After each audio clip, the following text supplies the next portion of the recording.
அடுத்து போன தடவை நமக்கு எதிராக இருந்த அரசு அதிகாரிகளும் ஆசிரியர் பிரமுகர் தெரியுமா தெரியாதா நமக்கு எதிராக தானே ஓட்டு போட்டாங்க. எனக்கு நான் திண்டுக்கல்ல எம்எல்ஏ 22,000 ஓட்டில் நான் வெற்றினேன். சரின்னு உட்காந்து கையெழுத்து போட உட்காந்து கலெக்டரே எல்லாம் இருக்காங்க. துணை தாசில்தாருடைய ஐயா தபால் ஓட்டு எண்ணிக்கிட்டு இருக்காங்க. கொஞ்சம் இருக்க கையெழுத்து போடாது. சரி வரட்டும் ஒரு 1000-2000 ஓட்டு கிடைக்கணும் உட்காந்துருக்கேன். 5000 ஓட்டு உங்களுக்கு குறைஞ்சி போய் கட்டுறாங்க. ஏன்னா திமுக எல்லாம் ஓட்டு தபால் ஓட்டு போயிட்டு உங்களுக்கு 5000 குறைச்சி 17,500 வரைக்கும் ஜெயிச்சிக்கணும். அதையாவது கொடுக்கட்டாப்பா,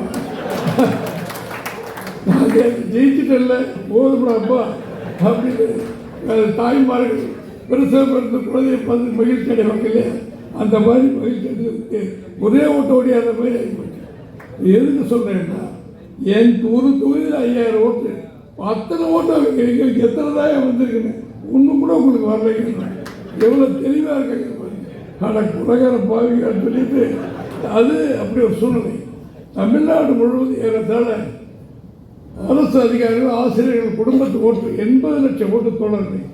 விளையாட்டு கிடையாது, இது சும்மா நம்ம விளையாட்டுக்காக சிரிப்புக்காக சொன்னேன்.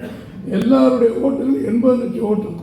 ஒரு ஓட்டு கூட நமக்கு இல்லைன்னு சொன்னால் 21 நம்ம வெற்றி வாய்ப்பு இழந்த பிறகு கிடைக்கும் போது ஸ்டாலினுக்கும் நம்முடைய எடப்பாடியாருக்கும் ஓட்டு வித்தியாசம் வெறும் 1,90,000. 2 லட்சத்துக்கு 10,000 ஓட்டு கம்மி.